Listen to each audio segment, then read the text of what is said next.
UGC equity regulation से शैक्षिक संस्थानों में भेदभाव मिटेगा, समता आएगी। पक्ष में है या विपक्ष में? देखिए, कोई समता नहीं आएगी। एक तरफ ये एक रहेंगे तो नेक रहेंगे भाषण देते हैं, और दूसरी तरफ ये जो विभाजनकारी जो कानून लेके आ रहे हैं, नीति लेके आ रहे हैं, इसका हम सब प्रबल विरोध करते हैं। और ये किसी जो है ये आगे आकर ओबीसी और एससी एसटी वर्ग को भी आगे आकर इसका विरोध करना चाहिए। जो कानून, जो नियम, जो योजनाएं हमें आपको बांटने का कार्य करें, उसके खिलाफ हमें आपको मुखर होकर आगे आना चाहिए। देखिए भैया, आप लोग बहुत बड़ा बड़ा भाषण दिए, बड़ी लच्छेदार बात की है, देश भर में सड़कों पर उतर आया है सामान्य वर्ग जी। लेकिन यही जनाक्रोश जब एससी एसटी एक्ट लाया गया, जब ओबीसी बिल लाया गया, तब ये जनाक्रोश देखने क्यों नहीं मिला? नहीं, उस समय भी जो है विरोध हुआ था, प्रचंड विरोध हुआ था। लेकिन और दूसरी चीज़ जो है, ये शिक्षा का मामला है। ये शिक्षा का मामला है, देश से जुड़ा हुआ मुद्दा है। किसी भी देश के विकास में शिक्षा का एक बहुत बड़ा जो है प्रबल दावेदारी होती है, शिक्षा का जो महत्व होता है। अगर देश के शिक्षा व्यवस्था के साथ स्वास्थ्य व्यवस्था के साथ खिलवाड़ किया जाएगा तो देश हमारा जो है दूसरे देशों के कंपटीशन में पीछे रह जाएगा।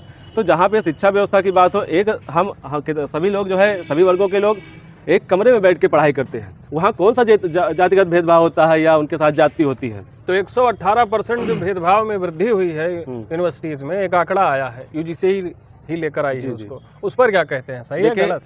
देखिए, उनका आंकड़ा सही है, लेकिन एक दो मुद्दे को उठा के आप किसी पे उस विषय को लेकर आप एक कानून लेके आएंगे तो ऐसे समान वर्ग के साथ भी कई मुद्दे हैं, कई घटनाएं घटित हुई हैं। सवाल ये उठता है कि अपराधी बड़ा है, व्यवस्था बड़ी है?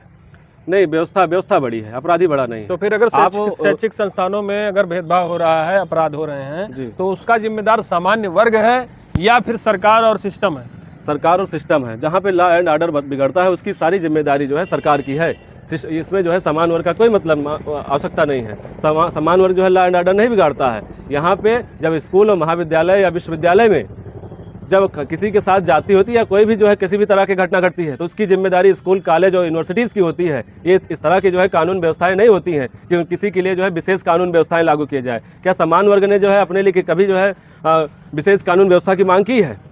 उसने हमेशा से उसके लिए राष्ट्र सर्वोपरि रहा है। उसने पूरे संपूर्ण समाज को एक साथ लेकर चलने का कार्य किया है। समाज को और देश के खिलाफ हो जाकर काम नहीं किया है। आज ये नीति हमारे समाज को बांटने का कार्य कर रही है, तोड़ने का कार्य कर रही है। इसका फायदा सिर्फ जो है जो एक एजेंडे के तहत जो लोग कार्य कर रहे हैं उनको इसका लाभ मिलेगा। यूजीसी की इस नियमावली पर लगभग आपने अपनी राय सभी पहलुओं पर रखी है, अंततः जनता से क्या अपील करेंगे? हमारा विशेष करके सरकार से अपील है कि इस कानून को आप वापस लीजिए। और हम समान वर्ग से कहना चाहेंगे, आप किसी के झांसे में ना आइएगा।